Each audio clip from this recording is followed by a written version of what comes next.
No more B team rubbish. No, not on tonight's form. Obviously, you know, a great start, good all-round team performance. Hughesy leading the way. I think that was, you know, a really important innings to have 3 debutants at the top, and that's where you want the majority of your runs to come from, and they have to come from. And so for Hughesy to lead from the front and that front with a big 100 was really important, and then backed up by a pretty good fielding effort. I think, you know, 3 run-outs is always going to have you ahead in the game, and some really solid performances from the rest of the bowlers. So I thought it was a very good team performance. Hopefully everyone else thought the same. Phil, were there any nerves when you sort of went out there first? That didn't look to be. Well, yeah, there was. There's a few, definitely. You know, first game, so I had a few nerves there, but in saying that, I wanted to get a couple away early, and you know, they eased back a bit. So it was just nice to, I suppose, get the 3 figures on debut today. It's something that I'll never ever forget.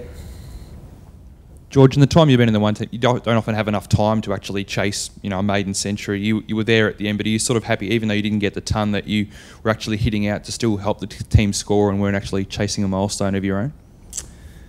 I was always taught in one-day cricket by Michael Divenuto, who I learned a lot off, that you score your 80s, and then if you get lucky, you get 100 in one-day cricket, and that's, I guess, how you build around the team.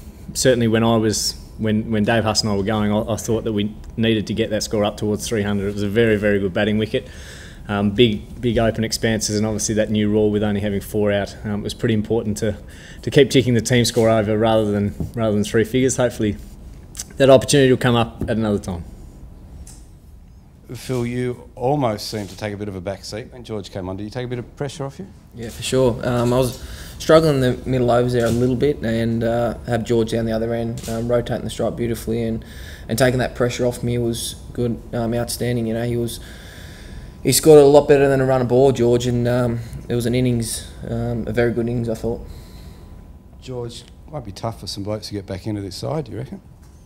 Well, that's the challenge, to make it. I mean, there's some pretty good horses left out of it though, so I think they'll be right. But absolutely, the challenge is to make it as difficult as you can for the selectors when they're picking their team, and to have that depth, so that when an injury does occur, that everyone knows that you can slot in and that you can perform different roles, or you can do whatever's required. So you know, I think a really great team effort to stand up on the back of some criticism from outsiders and some people who weren't sure if we were up to it. And you know, I think hopefully we've put those doubts to bed, and the next challenge is to do it consistently, you know, and go 2-0 up. Michael might be comfortable to stay home a bit longer, hey? No, he's welcome back whenever he likes. It's yeah, no, I'm always happy to sit back when the pup comes back in. Yeah. George, Brad Haddon seemed very composed with the gloves. First game back in the international setup for a while, blinding catch. What was it like to have him out there, I suppose? Yeah, really good. I mean, one of the challenges with the group is the lack of experience, I guess. So having someone as composed as Brad is not only on the ground but just off the ground, the way he sets up for the game, the way he prepares, I think it's something I'd take a lot out of. So I know probably the debutants and the guys who played even less than I have would certainly get a lot out of the way he is. I thought he kept beautifully, and even the way he batted, I thought Sri Lanka actually bowled quite well at the back end of their innings, but he and Huss just found a way to keep that score ticking over, and you know, I think, as we said, that was really important to get that score up towards 300.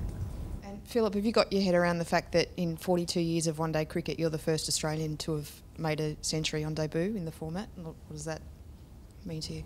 Yeah, well, I was actually the manager actually come up and told me, you know, when I got out. So it's I suppose flattering to hear that. You know, there's been some great players before me, and I suppose to get that is something that, you know, I don't ever forget.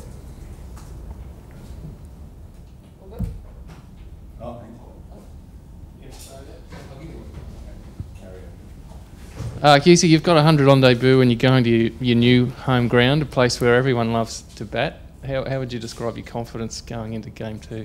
Yeah, confidence quite high. I've actually never ever played an international game at Adelaide Oval, so it's something I'm really looking forward to.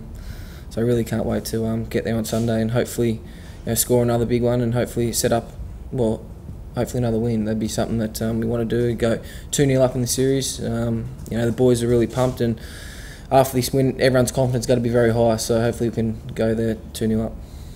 And George, there's a lot of talk about Malinga and maybe Ajantha Mendes as well. There's strike threats. They both conceded over 60, and Mahala said our boys lost the plot in the field. Too many 4 balls. Do you think you've sort of set that pattern in place and struck a psychological blow that these guys are under that pressure, and there's going to be another great batting track on Sunday? Do you think you've really laid the foundation there to sort of affect the confidence of the Sri Lankan bowlers? I'm not sure about. I mean, they're both pretty good players. I'm sure they'll bounce back. I think it's certainly good for our confidence that we stuck to our plans on how to play both of them.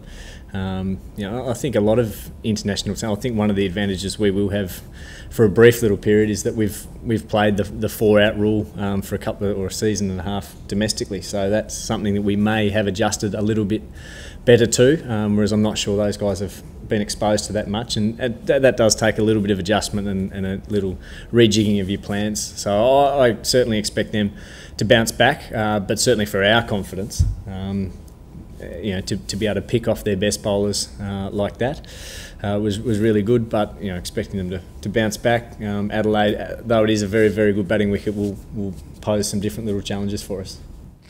Phil, we can't give you all the love. You talked to us the other day about run-outs. Can you got an update on your take on them now? Yeah, just another one, wasn't there? It's look, you like putting pressure on the fielders, and we I suppose pride ourselves in the field and pride ourselves on running between the wickets to put pressure on the field. So it's something. There was another one tonight, bit of a mix-up, but that's cricket at the end of the day. So yeah. John McEnroe said, "If you're not getting past at the net, you're not coming to the net enough."